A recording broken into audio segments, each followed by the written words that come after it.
Hi students. You'll laugh. I just spent 30 minutes recording myself and the camera died almost immediately. So I'm starting over. Okay, so we're going to talk about some of the early content from Chapter 4 called Tools of the Trade, and I guess I'm essentially covering maybe the first 7 or 8 pages of this chapter. And then when we're back together in class, we will work on content from about page 81 to about the end of the chapter, which is about 91, 92, 93. So not such a bad chapter. Half of it will be a review for most of you.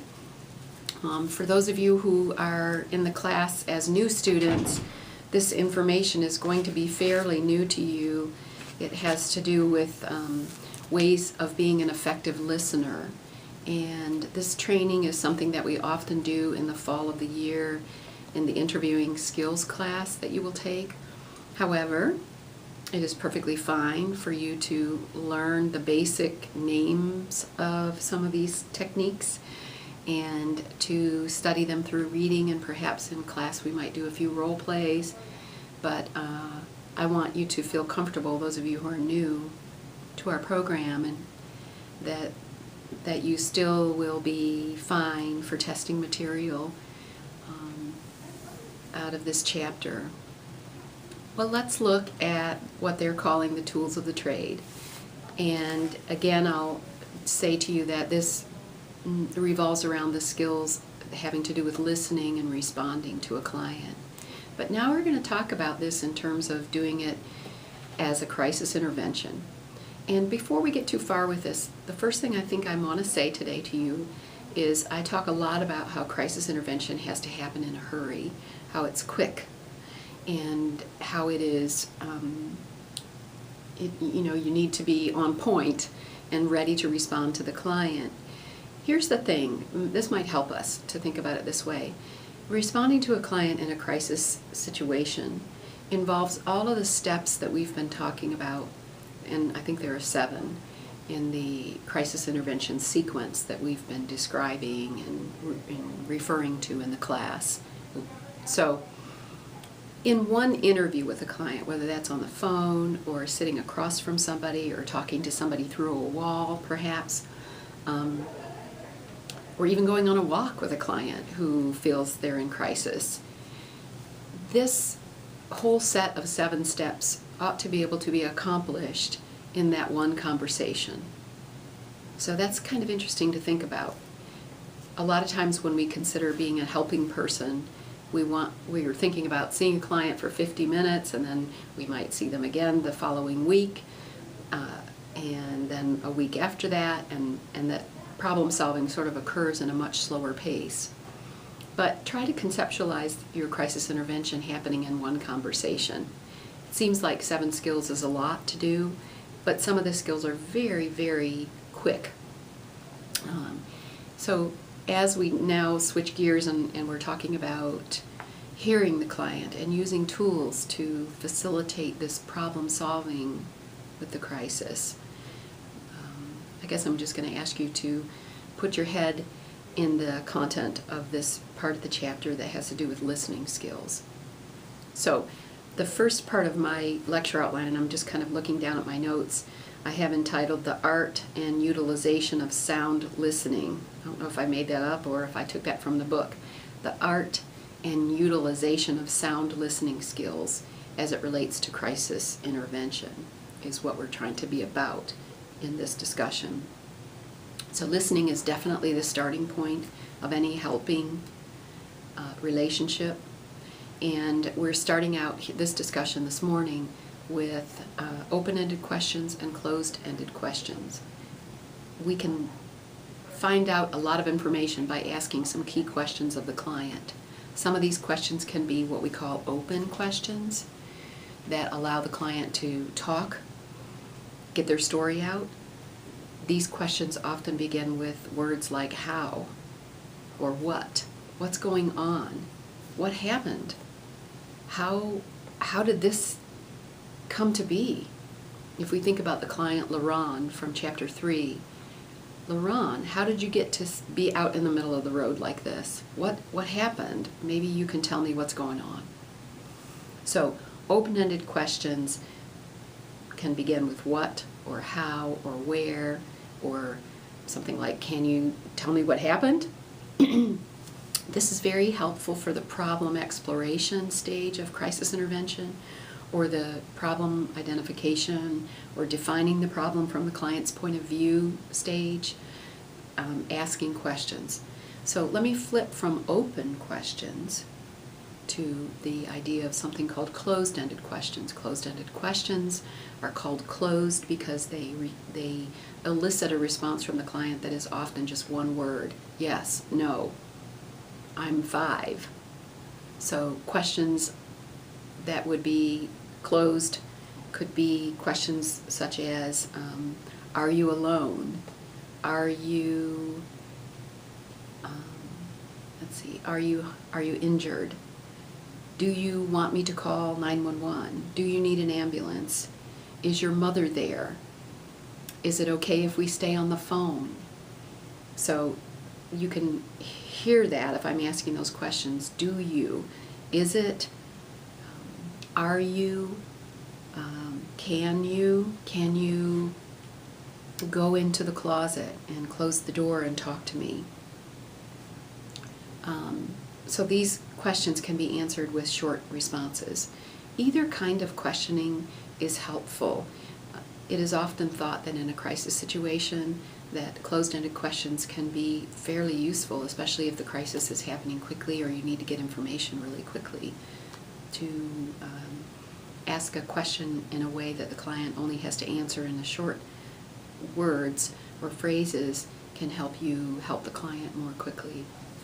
You can probably see that, how that would work. So open-ended questions and closed-ended questions.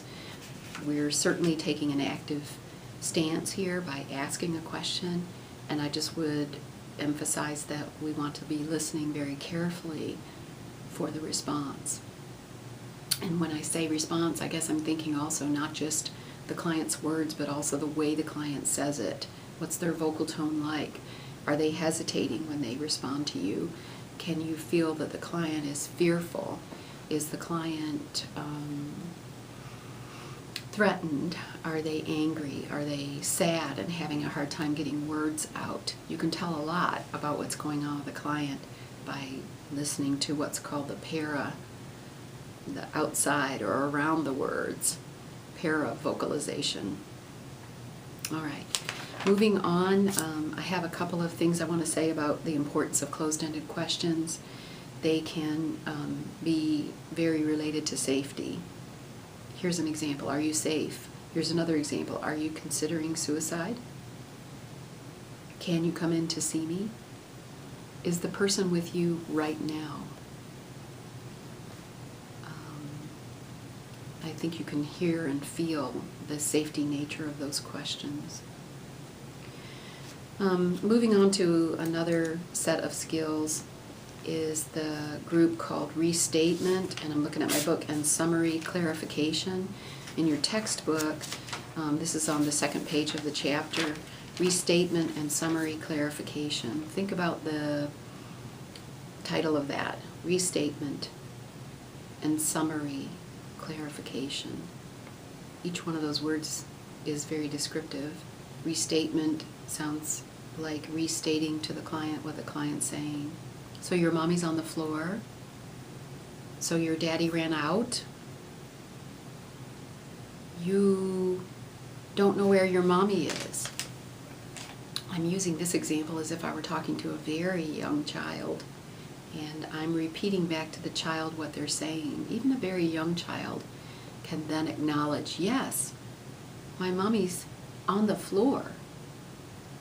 So this helps the client feel that you are listening carefully when you restate back what's happening. If we go back to the adult Laron who's intoxicated in the middle of the road in the hot sun, a summary or clarification could be, so Laron, you've just reached the end of your rope by being kicked out of your house where you live. So the client knows I'm hearing what the client is saying. And not only that, but the client knows that I kind of get it. the essence of the crisis. Excuse me. In my notes, I have say back to the client what he or she is saying in this pressurized crisis situation. In your own words, you would want to sound natural, like yourself. You don't have to adapt the cadence of a client's language or the kind of the home style of the client's language. You can stay true to who you are, but make it clear to the client that you're understanding what they're saying, even if the client has maybe limited ability to speak English. A critical skill, this restatement or summary clarification. I like the idea that it has this clarification aspect to the name because it does help the client know that we're trying to understand and that we're trying to clarify what the situation is. We can raise our vocal tone at the end of our statement.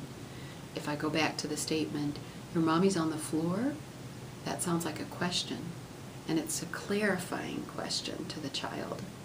And the child might come back and say, no, mommy's not on the floor, she's on the couch. She's laying down, she's on the couch.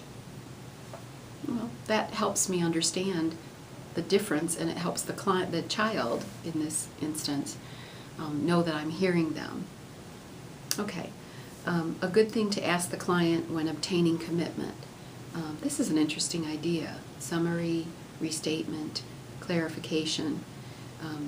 When I'm at the stage of crisis intervention, as we've looked at alternatives and the client has agreed that they're going to do a certain thing, maybe I will continue with this idea of a child on the phone to me calling 911 and the daddy just left after knocking the mommy out and the mommy's on the couch.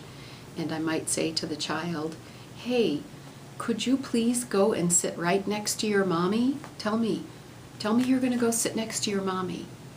I'm going to sit next to mommy. I'm sitting next to mommy now. So in the obtaining commitment aspect of the crisis intervention, this restatement and is a good skill. Excuse me. Okay, we're going to move now to another category of using good skills, a tool, if you will, called making owning statements. And owning statements are things that, if you hear that word owning, the owning part of it is in quotation marks, like I own this feeling, I'm owning my statement. I haven't really taught this very much to you students yet, I don't think, but an owning statement used to be called an I statement. In our training programs, they used to say, practice making I statements. And an I statement, just kind of what it sounds like, is saying I'm worried that if you put the phone down, you won't be able to find it in the dark.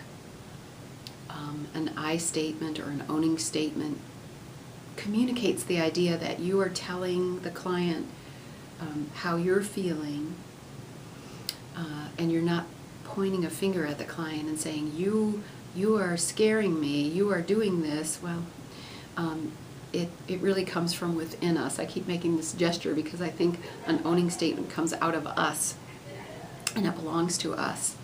So here's an example of an owning statement. I need you to promise me.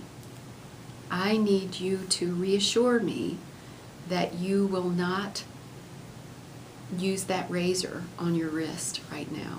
I need you to take the razor, if you will, and put it under your bed. Another way of saying an owning statement is, I am worried. So, let's see.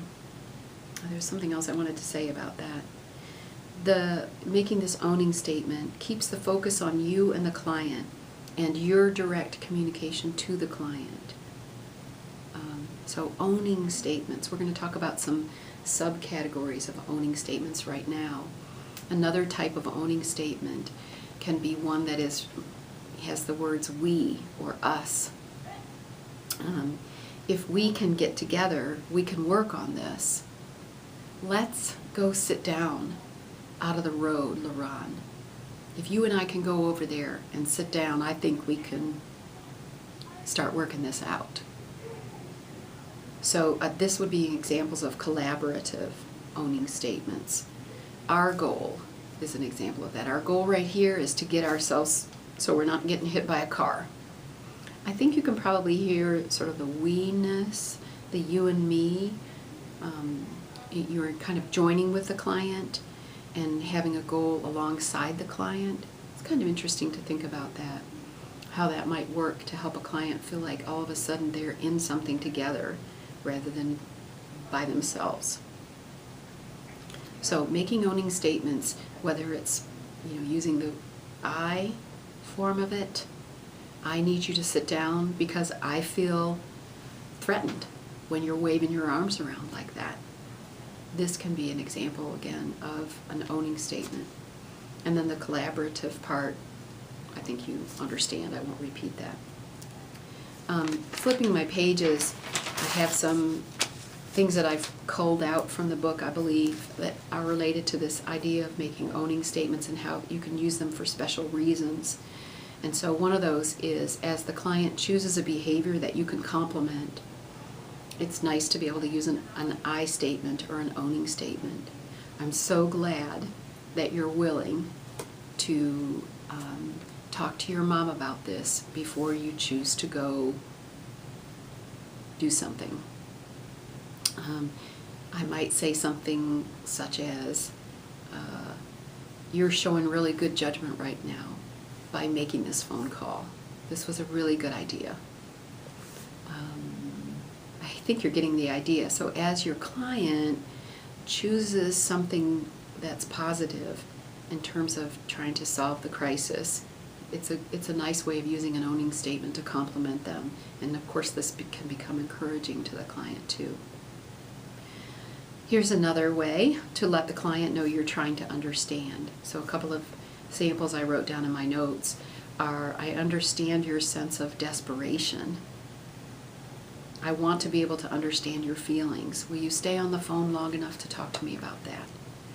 Or another example I might think of in my head is, I want to understand how angry you are. I'll sit here and listen to you as long as you'll sit down and talk to me about it. Again, I'm going to switch to another sort of using I statements. Another reason or way to use owning statements are when you have to set a limit with your client. In fact, I just kind of did that a minute ago when I said, I'll sit here and listen to you and what's making you so angry as long as you'll sit and talk to me about it, and you will sit down and talk to me about it. So in a way, I'm setting a limit for the client. I'm saying to the client, will you sit down and will you keep talking to me? But I need you to be sitting. I don't need you to be ranting and raving. Or sometimes I might say to the client, let's you and I walk back and forth up and down this hall, and I can talk to you and keep walking with you as long as you want to keep talking and walking. But you can't come at me with that chair. When you do that, I just feel too threatened, and I've got to get somebody in here to take you back to your room. So I think you can hear that, the limit setting. And it's really okay to set limits with a client.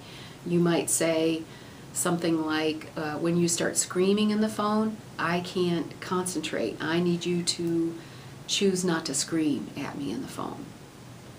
It's kind of interesting to think about. So it's using an I statement or an owning statement. I have in my notes also that on page 80, I think there's a role play with a woman named Rita. And if I'm remembering right, Rita is calling in and she's saying, I can't even think. I keep trying to figure out what to do, but it's like all these wires are crossed in my head, and I'm frozen. And the crisis worker sort of works with her in a way that I think leads into the next topic, which is called facilitative listening. Wow, think about that term. This is helpful. Facilitative listening. I'm getting over to that. Yeah, that starts on page 79 of this edition of our book and wraps over onto page 80. And so facilitative listening, it's a way of listening and reflecting that stays focused on the client and helps the client become grounded to some degree. I'm going to say that again. Facilitative listening is a way that focuses on the client and helps the client become grounded. So I like this word, facilitative. You're facilitating, you're helping something happen.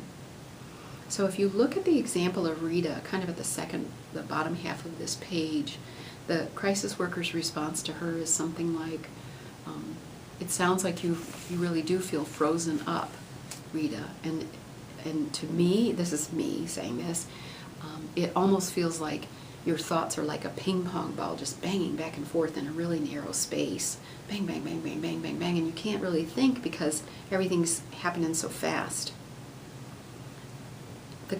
In this example, the crisis worker says to Rita, I wonder what would happen if we imagined that we were somebody else kind of listening to what's going on with you. And we weren't in the middle of it, but we were watching it. And what would you say to this person?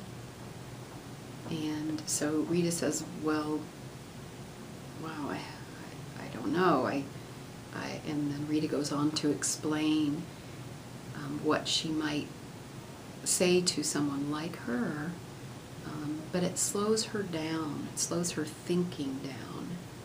And I'll just read to you the quotation from her.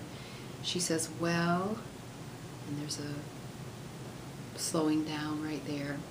I'd say she's not the first or only one to experience a lot of trouble. That things may look horrible now, but that eventually things get worked out, especially if she's lucky and she can bear up long enough. And the crisis worker says to her, then looking at it from outside yourself does give you a different view. Now this is kind of an interesting thing to do, facilitative listening, asking the client to imagine herself watching this situation that she happens to be in. But can you, even as I'm talking about it, I feel like I'm slowing down. I'm becoming more thoughtful. I'm becoming less agitated about her circumstance. So facilitative listening is a very helpful thing to do. You're trying to show the client that you're hearing the situation, but then you're also trying to help the client de-escalate in some kind of way. And I think I used the word being grounded, feeling more grounded. I love that imagery. Grounded makes me want to put my feet down and settle down. Sometimes feeling grounded can refer to, just being aware of what's around you. When our thoughts get so jumbled up and crazy, a way of helping a client can be to ask them to slow down. Let me try to show you an example of this, actually using an I statement or an owning statement. Let's use Rita. I could say, Rita, I'm feeling so sure. I can just hear how jumbled up your head is right now. I'm going to ask you to try something with me, and would you try it? All I'm going to say and ask you to do is a simple thing, which is to look around in the room and tell me 3 things that you see in the room. And she might say, what do you mean? You want me to just tell you what I see? Yes, let's do that. It'll help you focus your thoughts a little bit better. So then Rita says, well, I see, a chair, I see the fireplace, I see a broken window. Okay. So let's look around some more and tell me 3 more things that you see. And you might do that just for a minute.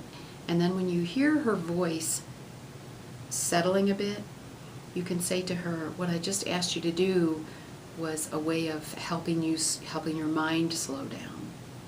And so now let's look at this situation and think about one aspect of it, and you and I, let's talk.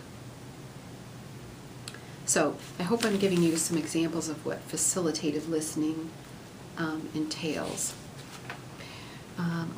We're already where I thought we would stop, which is to say that we're kind of right at the place where the textbook in this chapter talks about basic strategies for crisis intervention. So what I'd like to do when we get together is discuss these techniques, content, what I think in the lecture outline I call the 9, in quotation marks, 9 things. One last thing I want to say about this book and about this chapter is that as we talk about the content from chapters in this textbook, and if you're having trouble getting engaged in the reading, is to skim through, just kind of flip through the pages and look at the areas in the reading that are quotation marks, showing sort of a case study between the crisis worker and the client, crisis worker client, crisis worker client. Start reading those, and I think it will tease you enough to get engaged in the storyline of the client that it might also tease you to back up and read the surrounding content that has to do with skills that you're going to learn and use. And that might help you feel, give you a starting point for the reading, to take on the reading. Okay, thanks very much, and we'll talk more about this chapter when we get together.